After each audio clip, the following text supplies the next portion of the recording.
Hi everyone! May bago po tayong tutorial today. Kung gusto niyo pong malaman kung paano ko ginawa to, sundan niyo lang po ako. Buksan ng CapCut, click New Project, then select natin yung video na ginawa natin, then add. Highlights natin yung video na ginawa natin.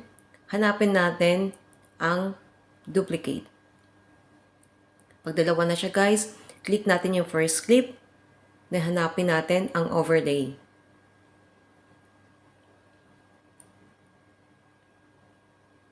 Pagkatapos, hanapin natin yung adjust.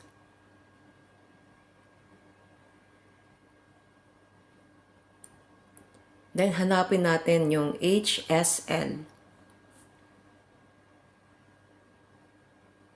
Yan yung mga kulay guys. Move natin. Yan. Mamili po kayo kung anong gusto nyong kulay sa mga damit nyo. Bahala po kayo kung anong gusto nyong mga damit. Pero sa akin kasi, okay na yung kulay na yan na damit. Kaya, i-click ko na yung check doon sa kanan.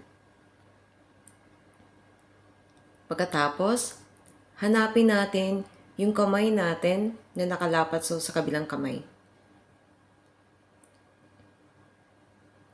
Diyan guys. Tapos, click natin yung keyframe. Tapos, hanapin natin yung mask.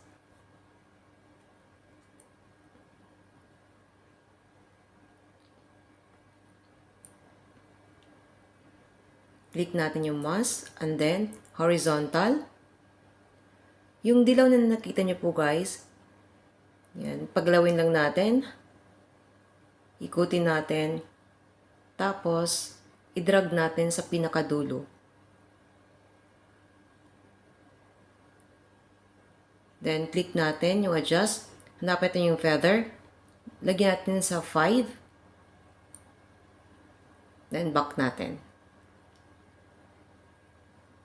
Tapos, hanapin naman natin guys, yung gumagalaw na yung kamay natin. And, click natin yung mas ulit. Gawin natin yung dilaw. Tapos, check. Ganun ulit. Hanapin natin yung gumagalaw natin na kamay. Mask. Then, check. Ganun ulit. Yung gumagalaw na kamay. Mask. Paglawin yung dilaw. Then, check. Hanapin mo naman ulit yung kamay na nakagalaw. Tapos, mask. And then, check. Hanggang sa dulo po yan guys, ganun po ang gagawin natin.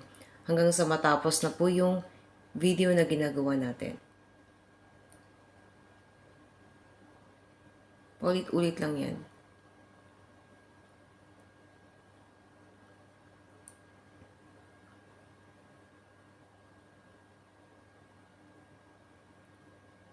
Pag natapos na lahat guys, yung mga hindi natin kailangan ng mga videos, i-delete lang natin siya.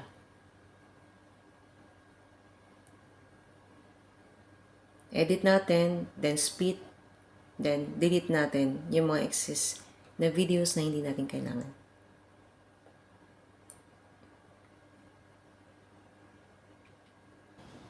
So guys, tingnan natin yung result.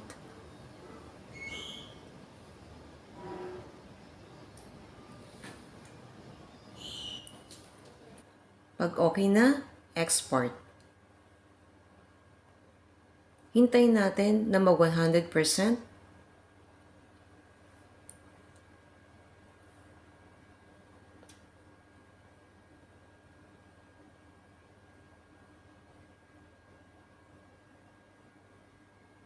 Then click natin. Sana po may natutunan tayo. Please follow, like, and share. Thank you.